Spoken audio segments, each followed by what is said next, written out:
இப்ப நம்ம நின்று இருக்கிற இடம் எண்ணெய்க்குள் புதூர் கால்வாய் திட்டம். திட்டப்பணிகள் கிடப்பில் போடப்பட்டிருக்கிறது நீங்க கண் கூட பார்த்திருப்பீங்க.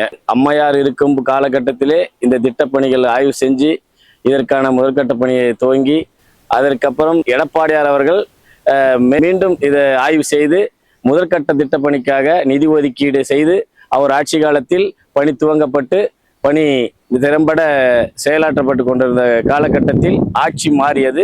ஆட்சி மாறிய பின்பு இந்த திட்டப்பணிகள் கிடப்பில் போடப்பட்டன. இந்த 3 கால்வாய் திட்டமே, எண்ணெய்க்குள் புதூர் கால்வாய் திட்டம், தூள்செட்டி ஏரி கால்வாய் திட்டம், அதே போல ஆழியாலம் அந்த அணைக்கட்டு திட்டம், இந்த 3 திட்டப்பணிகளுமே கிடப்பில் போடப்பட்டிருக்கிறது. காரணமே பார்த்தீங்கன்னா, விவசாயிகளாகட்டும் உழவர்களாகட்டும் அவர்களை பற்றி அக்கறை கொள்ளாத ஒரு அரசு தான் இந்த திமுக அரசு. சுட்டி காட்டுன்னு நீங்க நினைக்க கூடாது.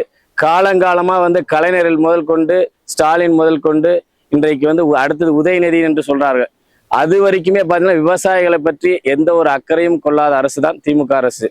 இது ஏன் சொல்றேன்னா, இத்தனை ஆண்டு காலமாக எந்த ஒரு கால்வாய் பணி திட்டத்தையும் நிறைவேற்றாத பட்சத்திலும் பல தலைவர்களை பல முதல்வர்களை கடந்தது. இந்த திட்டங்கள் எல்லாம் செயல்படுத்துவார் என்ற நம்பிக்கையோடு சொல்கிறேன். உலகத்திற்கெல்லாம் உணவளிக்கும் உழவன் வாழ வேண்டும், விவசாயம் செழிக்க வேண்டும், இந்த நாடு செழிக்க வேண்டுமானால் இந்த தமிழகத்தில் விவசாய பெருமக்கள் வாழ வேண்டும் என்ற ஒரு தருணத்தில் நான் சொல்லிக் கொள்வதெல்லாம் ஒன்றே ஒன்று, மீண்டும் இந்த ஆட்சி விவசாயிகளிடத்தில் ஒப்படைக்கப்பட வேண்டும்.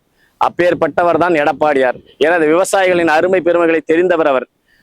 அதை கருத்தில் கொண்டு இந்த விவசாய மக்களுக்கு உண்டான இந்த நீர் மேலாண்மை திட்டத்தை விரைவில் செய்து முடிப்பார் என்ற நம்பிக்கை எங்களுக்கு உள்ளது. காரணம் என்னன்னா, அவர் 4.5 ஆண்டு காலத்தில், அதுவும் இது ஓராண்டு காலத்திற்குள் இந்த திட்டங்கள் அவர் அடிக்கல் நாட்டப்பட்டார். அவர் ஆட்சி முடிவு பெற்ற தருணத்தில் திமுக ஆட்சி 4.5 ஆண்டு காலம் இதை ஆட்சி செய்தது. ஆனா இந்த திட்டப்பணிகளை எந்த ஒரு கடுகளவு கூட இந்த திட்டத்தில் அவர்கள் செயலாற்றப்படவில்லை. நான் விவசாய குடிமகனாக சொல்லிக்கொள்ள கடமைப்படுகிறேன். ஒற்றை விரலால் ஓங்கி அடிப்போம். மீண்டும் விவசாயியின் ஆட்சி மலர வேண்டுமானால் அனைத்திந்திய அண்ணா திராவிட கழகத்துக்கு நாம் வாக்களித்து நம் விவசாயத்தை செழிக்க வைப்போம்.